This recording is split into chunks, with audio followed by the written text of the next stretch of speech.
नमस्कार। इस सीरीज के पहले वाले वीडियो में हमने इंडोनेशिया के भूगोल और उसकी भौगोलिक चुनौतियों के बारे में विस्तार से चर्चा की थी। इंडोनेशिया सिर्फ भारत का समुद्री पड़ोसी नहीं बल्कि एक उभरती हुई आर्थिक शक्ति भी है।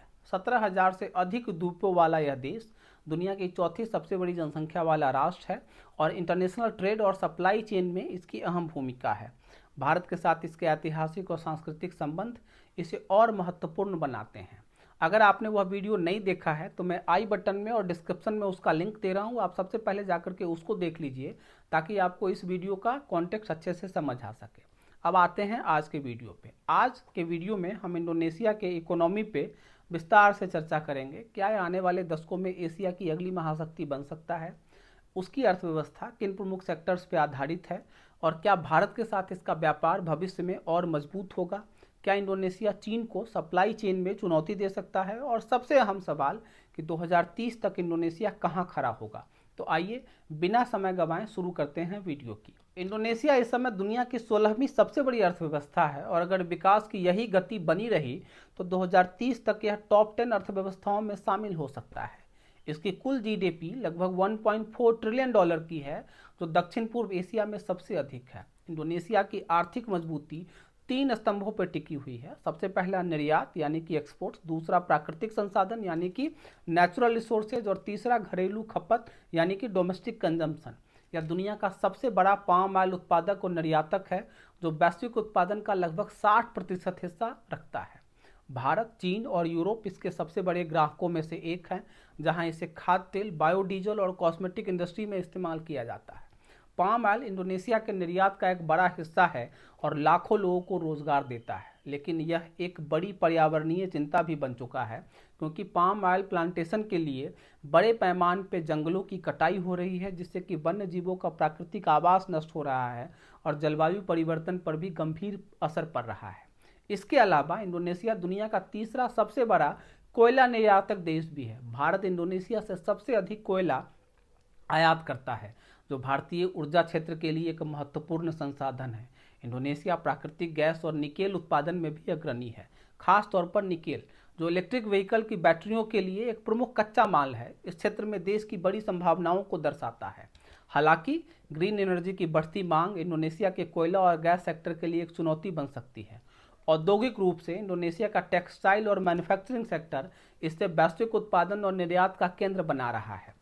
अमेरिका, यूरोप और भारत जैसे बड़े बाजारों में यहाँ से बने कपड़े और वस्त्र निर्यात किए जाते हैं। भारत और इंडोनेशिया के बीच कपड़ा व्यापार का एक मजबूत नेटवर्क है। इंडोनेशिया से रॉ मटेरियल और फैब्रिक भारत आता है, जबकि भारत से टेक्नोलॉजी और अन्य फैशन प्रोडक्ट्स इंडोनेशिया भेजे जाते हैं। कम लागत पर उत्पादन के कारण कई अंतर्राष्ट्रीय कंपनियां यहाँ मैन्युफैक्चरिंग हब बना रही हैं। इंडोनेशिया अब आसियान का सबसे बड़ा ऑटोमोबाइल मार्केट बन चुका है। जापानी कंपनियां यहाँ बड़े पैमाने पर उत्पादन कर रही हैं, जिससे कि यह क्षेत्र तेजी से बढ़ रहा है। इलेक्ट्रॉनिक्स और सेमीकंडक्टर सेक्टर में भी भारी निवेश हो रहा है इंडोनेशिया में, जिससे कि इंडोनेशिया एक टेक्नोलॉजी हब बनने की ओर बढ़ रहा है। लेकिन 21वीं सदी में सिर्फ पारंपरिक उद्योगों से ही कोई देश सुपर पावर नहीं बन सकता। डिजिटल अर्थव्यवस्था और स्टार्टअप इकोसिस्टम अब किसी भी देश की विकास की गति को परिभाषित करने लगे हैं। इंडोनेशिया दक्षिण पूर्व एशिया की सबसे तेजी से बढ़ती डिजिटल अर्थव्यवस्था बन रहा है और आने वाले वर्षों में इसका डिजिटल कारोबार 150 बिलियन डॉलर तक पहुंच सकता है। टोकोपेडिया, शॉपी और बुकलपक जैसे प्लेटफॉर्म इंडोनेशिया में उतनी ही तेजी से लोकप्रिय हो चुके हैं जितना अमेरिका में अमेजॉन और भारत में फ्लिपकार्ट। इंटरनेट की बढ़ती पहुंच, मोबाइल फर्स्ट इकोनॉमी और डिजिटल पेमेंट के बढ़ते चलन ने ई कॉमर्स को तेजी से आगे बढ़ाया है। इंडोनेशिया का स्टार्टअप इकोसिस्टम इसे दक्षिण पूर्व एशिया की सिलिकॉन वैली बनाने की दिशा में आगे लेके जा रहा है। गोजेक और टोकोपेडिया के विलय से बना गोटो ग्रुप अब 30 बिलियन डॉलर से अधिक की वैल्यू वाला डिजिटल दिग्गज बन चुका है। फिनटेक सेक्टर में ओबो और दाना जैसे डिजिटल वॉलेट तेजी से लोकप्रिय हो रहे हैं। इंडोनेशिया सिर्फ एक आर्थिक शक्ति नहीं बल्कि यह वैश्विक संगठनों में भी अपनी स्थिति मजबूत कर रहा है। G20 का एकमात्र दक्षिण पूर्वी एशियाई सदस्य है और 2022 में इसकी अध्यक्षता भी कर चुका है। G20 में इसकी भूमिका सिर्फ औपचारिक नहीं है बल्कि यह विकासशील देशों की आवाज बनकर उभर रहा है।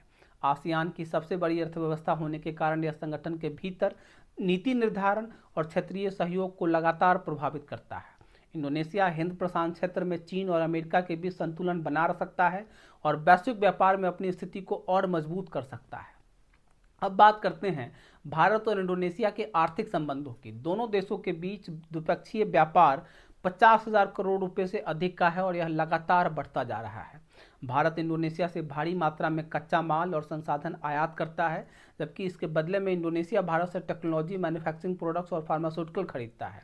भारत इंडोनेशिया से सबसे अधिक पाम ऑयल और कोयला आयात करता है। प्राकृतिक गैस भी भारत इंडोनेशिया से आयात करता है, जो हमारी इंडस्ट्री और ऊर्जा सेक्टर के लिए बेहद महत्वपूर्ण है।